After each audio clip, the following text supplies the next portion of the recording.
Hello my dear friends, நீங்கள் கர்த்தருக்குள்ள சந்தோஷமாக இருப்பீங்கன்னு நான் விசுவாசிக்கிறேன். இன்றைய நாளிலையும் கர்த்தர் நம்மளுக்கு என்ன சொல்லுகிறார் என்பதை பார்ப்போமா?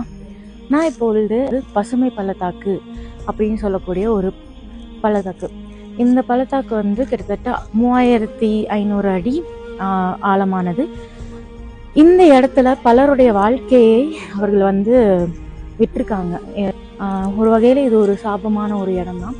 ஆனாலும் கூட இது எதனால நடந்துச்சு அப்படின்னு இதோட பின்னணின்னு பார்த்தோம்னா, மனுஷர்களுடைய தூஷணங்களும் அவர்களுடைய நிந்தைகளும் பேச்சுக்களை பார்த்து பல பேர் அதுக்கு பயந்து தங்களுடைய வாழ்க்கையை முடித்து கொண்ட ஒரு இடம் தான். இன்றைக்கு கர்த்தர் நம்மளுக்கு என்ன சொல்லுகிறார் அப்படின்னு, மனுஷர்களுடைய தூஷணமான அவர்கள் என்ன சொல்லுவாங்கன்ற எண்ணங்களோ நமக்கு எந்த விதத்திலும் கலங்கடிக்கப்பட மாட்டாது. ஏன்னா கர்த்தர் நம்மளோடு கூட இருக்கிறார். அதனால பயப்பட வேண்டாம். கர்த்தர் நம்மளோடு நின்று பெரிய காரியங்களை செய்வாராக. God bless you all.